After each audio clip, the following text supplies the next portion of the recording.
Today I want to tell you the story of this old guy that I saw and what he was doing.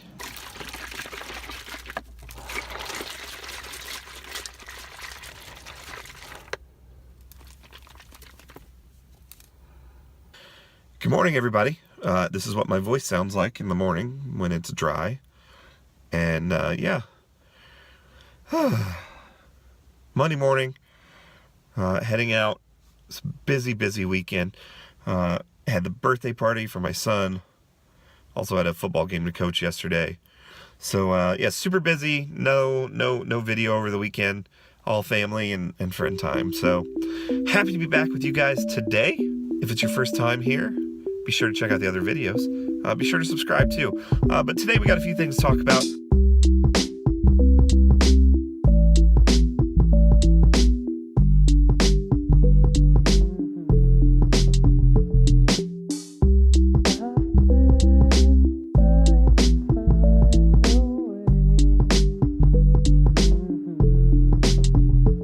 Today I want to tell you the story of this old guy that I saw and what he was doing, where he was doing it, and who was watching him.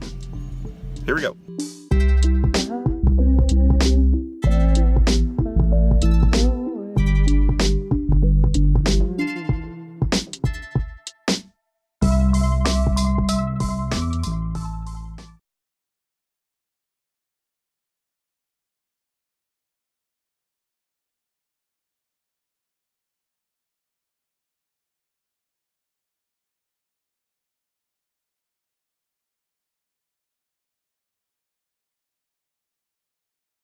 For the whole game, in this completely sold out crowd, there were 2 seats in front of us that were never filled. Which, I mean, if you go to a lot of sporting events, you know that happens sometimes. People buy tickets, or you have season ticket holders that don't show up to their seats. But usually someone will come sit in them, or they'll have a friend who uses their tickets. Obviously with spring training, you don't get quite the same experience because of the lack of season tickets. It's more of a game-by-game thing. It's a big tourist crowd. Fans of the teams that are playing there. So in this situation, having 2 seats open at a rematch of the World Series was incredibly strange. Let me set the scene a little bit for you. In my row, sitting next to me was my wife and my son. Sitting next to them was my cousin's daughter, who is not quite a teenager. And then there were 2 people who were not with us, 2 school teachers from Illinois. Very beautiful women. And then there was the rest of my family, my dad, my cousin, his wife, some other people.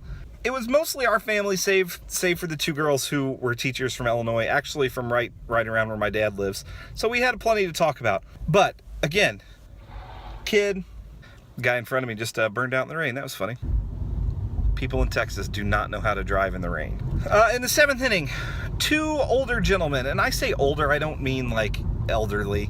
They were probably 50s, at the oldest 60, both old enough to be your dad types, white hair, very well dressed, very nice clothes, very nice shoes. They had a smell of money about them. They sat down, again, 7th inning, almost the end of the game, but here they still were. The 2 gentlemen, the one on the right immediately got his phone out and opened up his text messages. Now, I try not to be nosy, but you know, he was right in front of me. He was 2 feet to my right. Looking at home plate from our seats, I had a clear view of his phone. So did my wife. So did my cousin's daughter, who was sitting next to me. So did the 2 girls who were sitting beside them. When he opened his phone, he of course went to his text messages. He had gotten a message. I saw it pop up when he pulled out his phone. When he opened his text messages, he had blown the text up, so he had increased the font size to the biggest size possible on iPhone. If you use the standard size, then you know it when you see it in public. If someone that has the text blown up quite a bit, maybe your mom has it that way, or your grandparents if they have iPhones. I imagine that my dad would have it that way, but he can't use an iPhone. He just has a flip phone. Anyway, so this guy opens his text in the biggest text font possible. He is sexting at a baseball game. And it's like the weirdest sexting you've ever seen in your life. Like really grammatically odd, very strange wordings, but also just filthy, really dirty stuff. And he kept texting back and forth. Since I'm a terrible person, I assumed not with his wife, but that's just me. So just going back and forth, I can see my cousin's daughter looking over this guy's shoulder at his phone. I'm kind of freaking out. I'm getting ready to say something, and as I get ready to say something, the two girls who are down the row from me just die laughing. Absolutely die laughing hysterically. Their moment of laughter cut the tension great. It got everyone's attention. It pulled them away. It made the guy sit up. He put his phone away.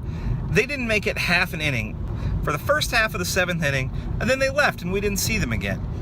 My son was getting anxious and starting to lose it. It was late, especially being on Arizona time and, you know, having paid a lot of money for these tickets for what was essentially a World Series rematch.